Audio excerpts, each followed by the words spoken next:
Donald Trump says he has a plan to end the war in Gaza and bring eternal peace to the Middle East. Let's start with what happened on Monday and this plan for Gaza. How much do we actually know about this plan? How much was announced on Monday? What would it involve? So we got a fair amount of detail. There are 20 points, and they set out both an immediate timeline for an end to the fighting. So I think if we go through it chronologically, most importantly would be an immediate halt to the fighting. Within 72 hours, then a return of all the Israeli hostages, both those who are still alive and in captivity and the bodies of those who have died. In exchange, close to 2,000 Palestinian prisoners would then be released, and there would be a huge amount of aid immediately entering Gaza. You would also then start to see some of the basic infrastructure there restored. So talking about water, electricity, sewage facilities. So there would be urgent, immediate efforts to improve the humanitarian situation in Gaza. So this sort of immediate plan is pretty clear. What happens beyond that is a little more vague, and I think is where this is perhaps likely to falter. This plan envisages, for instance, Hamas, the militant group based in Gaza, giving up its weapons, endorsing a strategy of peaceful coexistence, for which its members would then be given amnesty. That has previously long been a red line for Hamas. They consider themselves to be a resistance organization, and the ability to have weapons to arm themselves is fundamental to that identity. So it is far from clear they will be prepared to do that. This also imagines then no role for them whatsoever in administering Gaza. So again, it is far from clear that they would be prepared to give up their power along with their weapons. Hamas also has long had concerns that if it gives up the Israeli hostages, it gives up its key bargaining power. It gives up, it's a terrible way to talk about human beings, but Hamas considers them to be leverage. And Hamas, it is concerned. They haven't responded, have they, Katie, so far? No, they haven't. No, and I mean, it's important to say that as Trump was announcing this in the White House alongside Netanyahu on Monday and, pronouncing the start of eternal peace in the Middle East, Hamas had not yet seen this plan. So they have now been given it. Trump on Tuesday said they would have 3 to 4 days to respond. So it's pretty vague what exactly is the timeline for a Hamas response and what that response is likely to be. They have only said that they are studying it in good faith. So given that we are struggling really to get much out of Hamas at this moment, I think it makes sense to think about Trump and Netanyahu over the course of this year. The men have a kind of difficult relationship. Trump's made several attempts to bring this conflict to a close, haven't worked so far. Why do you think that Netanyahu was there at the White House accepting this deal? Is he accepting it because he knows it's actually not going to happen? Or what's the kind of speculation that you have about this? I think a key factor for Netanyahu, and you see this in some of Trump's other diplomatic relationships too, is managing Trump. He is very conscious of the danger of being seen to alienate Trump, the danger of himself being seen to be the impediment to peace. So I think Netanyahu is approaching this from a stance of how can I get the most of what I want and how can I navigate my own domestic politics while keeping Trump broadly on side. So I think it was really interesting to see during the press conference, which actually wasn't a press conference because there were no questions. They left without taking questions at the end. But it was Trump that overwhelmingly dominated the press conference. He went on this very long spiel about how brilliant this plan was and how great the coming advent of peace would be and how this was for all of eternity and how wonderful this was going to be. When it was Netanyahu's turn to talk, he basically sort of smiled and nodded along as Trump was talking and then said, pretty perfunctorily, we accept this plan, I endorse your plan. But then he really emphasized, if Hamas rejects this plan, and it was interesting, he specified, if Hamas accepts this plan, but then, acts to counter it and to undermine it, then we will finish the job ourselves. And Trump backed that. I mean, Trump turned to Netanyahu and said, basically, if Hamas does not go along with this, you would have our full backing to do what you would have to do. So I think Netanyahu is really emphasizing that side of this, that really if Hamas is seen to be the key impediment here, then that gives him the green light to do what he wants to do in any case. He has been fighting this war from the start on this promise of total victory. Yes. And the decimation of Hamas. We can see what that looks like on the ground in terms of the total devastation of Gaza and the terrible suffering of the very many civilians who are trapped in the middle of this. But I think Netanyahu is approaching this from the point of view of not necessarily accepting this as a binding long-term plan that does deliver. Some of the things that are spelled out in this 20-point plan include, for instance, a credible pathway to a Palestinian state. Mm-hmm. That is a red line for Netanyahu. He has long been against that. And as importantly, the far-right members of his own government who are keeping that government in power are totally against that. Yeah, this is anathema to them. Do you think that the suggestion then there is that Netanyahu's agreed to this as a sort of temporary measure, and really at the back of his head, he knows that he could never sell a two-state solution to a large part of his electoral coalition and a large part of the Israeli public, and so therefore Netanyahu probably expects this deal to collapse? I mean, I think if we just look at his actions to date, I mean, there has been an agreement before, the first phase of which looked very much like the first phase of this deal in terms of the return of hostages, the exchange of prisoners. He has offered no credible indication that this time would be any different and that he is approaching Palestinian rights any differently at this point. And he said, it was very interesting, when he flew back to Israel from Washington, he put out a video on social media saying that he absolutely did not agree to the involvement of the Palestinian Authority in administering Gaza, which, again, it is foreseen in the long-term part of this plan. He is saying that the Israeli military is going to remain in much of Gaza, which, again, is not how this plan sees that future. So it's a sort of yes, but for Netanyahu, I guess. And the but part of this is very serious and long-term. And I don't think there is a reason to believe that Netanyahu has had a fundamental change of heart. Yes. And his own domestic political calculus here isn't really changing. So I think he doesn't have much choice really but to go along with this deal rhetorically. And, you never know what is going on inside any individual leader's mind at any time. But his actions to date and since the announcement of this deal would suggest that this isn't a fundamental shift of approach from Netanyahu. This is more tactical rather than, long-term strategic shift. Yes. Do you think that it's interesting to compare Trump with Trump and Netanyahu and Biden and Netanyahu? After October the 7th, Biden sort of flew out to Israel. Correct me if I'm wrong, but he flew out to Israel. He was immediately very popular with the Israeli public. He offered a lot of support. There was talk of sort of hugging Netanyahu. That didn't bring the war to a close. Trump has been, I think, a bit, again, correct me if I'm wrong, but a bit harder on Netanyahu in some ways and a bit more willing to criticize him in public in stronger terms than Biden did, although, of course, Biden did criticize Netanyahu and his team did sort of brief about Biden's frustration with Netanyahu. Which approach do you think has worked better? Or do you think both approaches have seemed to be flailing a little bit?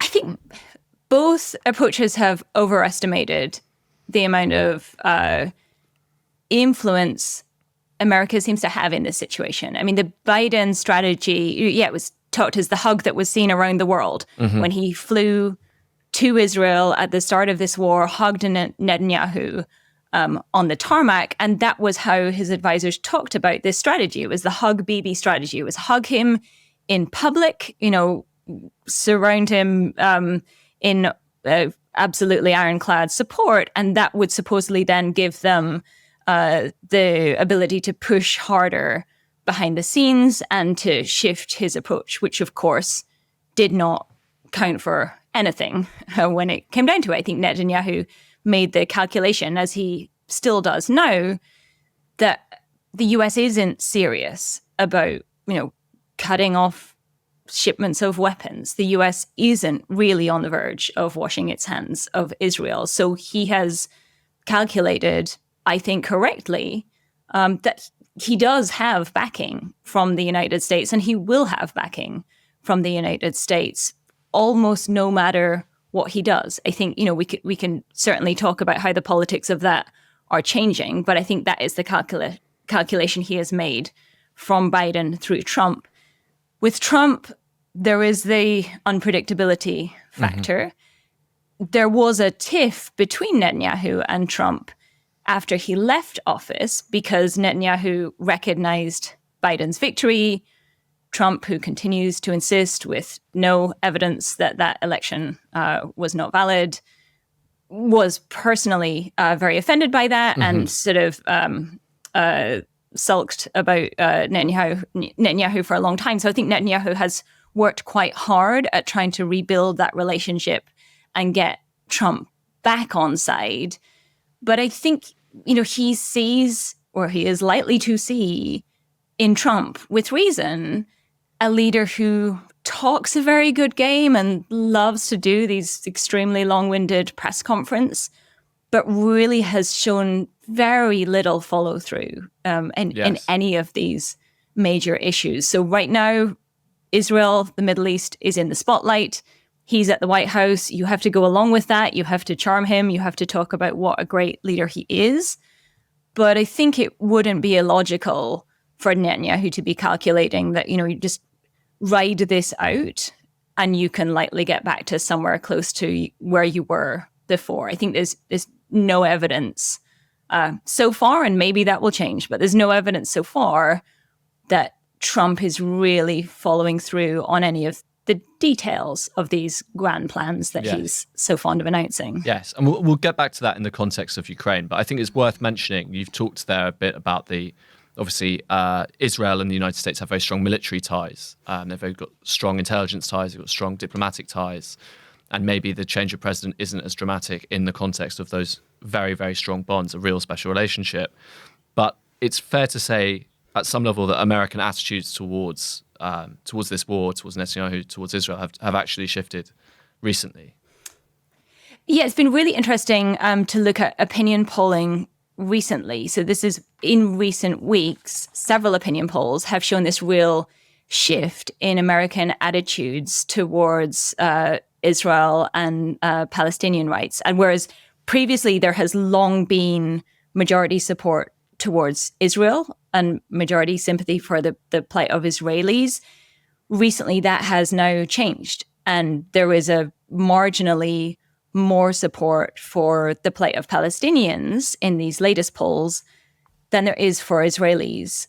I think 40% of registered voters in a recent New York Times poll said they believe Israel is intentionally killing Palestinian civilians. And when you look at how that breaks down by age, the younger demographic, that's way higher.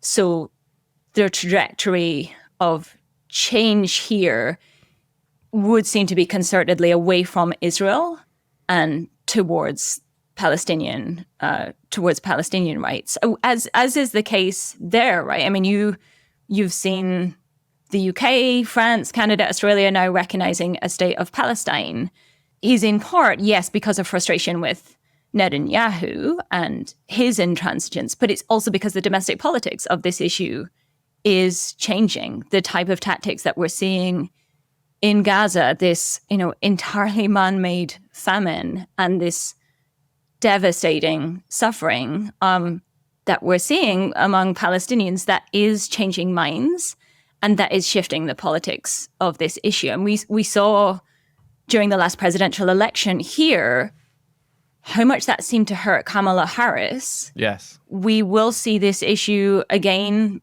in the next presidential election. It is a factor now, and it is no longer enough to say that you stand shoulder to shoulder with Israel. I think voters increasingly do also want to know what you are going to do about the conditions that Palestinians are living in. So I think that's a sort of long-term political shift that really could have significant strategic consequences for Israel. You've talked about Trump as a deal-seeking missile. How would you characterize Trump 2 diplomacy? I mean, Trump 1, I have these now kind of vague memories of, fire and fury and these sort of extraordinarily theatrical meetings with people like Kim Jong-un. And, North Korea, as you wrote about so brilliantly a few weeks ago in the New Statesman, is still the authoritarian, nuclear-armed porcupine in Southeast Asia that it was at the time of that meeting between Trump and Kim. Have we seen much difference, much continuity in Trump 2 in terms of his diplomatic efforts? I think that the strength and the weakness of Trump's approach is just that he so overtly wants a deal at every point, and other leaders can see that, and that gives them considerable leverage. So I think, we saw this pretty recently with the extraordinary summit with Vladimir Putin in Alaska, where Trump seemed to believe that almost like Putin coming to Alaska seemed to be the victory in itself. You had these extraordinary scenes of Trump applauding Putin, wanted for war crimes by the International Criminal Court, currently waging the bloodiest war in Europe since the Second World War. Trump applauding Putin, walking towards him on the red carpet in Alaska, and trumpeting very similarly this idea that, we're very close to a deal. There's just a couple of last details that need to be put into place, and then we're going to be able to do this, because he seems to see the world through the prism of effectively, it's a bit of a cliche at this point, but it seems to be accurate, a giant real estate deal waiting to happen. And in that approach, he doesn't seem to be able to grasp the very long-running, historically fraught, absolutely central to how these leaders see their own legacy, the future of their country, the future of their continent's security. Putin doesn't see this as a real estate deal that, if we just exchange a bit of land here, a bit of land there, we can all agree to live together and there's going to be a lot of money to be made. He's thinking about this in terms of his legacy. He's thinking about this in terms of the centuries ahead and how he will be remembered. Well, he thinks, Katie, he thinks he might live to 150. He may seem... he might actually live forever. I've spoken to people in the Foreign Office who think that Putin's thinking of a 10, 15-year war, and they believe they can wait it out. They believe they have more resources, more people, and they can squeeze Ukraine until it pops. They believe that the West is decadent, and therefore our support for Ukraine will crumble. We won't be able to keep a broad and deep coalition going. We won't be able to send in troops. I mean, it is very interesting watching Trump try and reality TV his way through. If we compare the press conference on Monday with Netanyahu and the Alaska summit with Putin, I think that was in August, wasn't it? I see a president bumping up against some pretty hard realities, some pretty hard and intransigent realities here in these two wars. Yeah, I mean, I think firstly on the calculus from Putin's side, yes, he has explicitly referred a couple of times to Peter the Great and the Great Northern War, a decades-long war. And he sees this war in those terms. And he thinks that, yes, there is a significant impact on Russia, but Russia will be able to withstand that pain for far longer than the decadent, fragile West. And he thinks he can outlast Western unity. And I think those calculations are only being supercharged by Donald Trump's presidency. I think when you look at Putin standing alongside Trump in Alaska and Netanyahu standing alongside Trump in Washington, you see two sober leaders who are ruthlessly focused on their own politics, their own legacy. At the end of the conference with Trump, Netanyahu said, and may our names be recorded in the book of life. These are men who think of themselves as historically consequential leaders. Trump sees this, all signs indicate, in terms of how this plays on television that night. He is thinking about the images. He's thinking about, the showmanship. In the Alaska summit, it was very striking. Air Force One landed first and then sat on the tarmac for quite some time until Putin's plane had landed. And then there was this clearly very choreographed sequence of arrivals. So Trump walks down his airplane steps and onto his red carpet. 1 minute later, Putin walks down his steps and they stand together on this Alaska summit podium, of which, incidentally, Putin sent Trump photographs after the event because he clearly understands that it was the images of this that really mattered to Trump.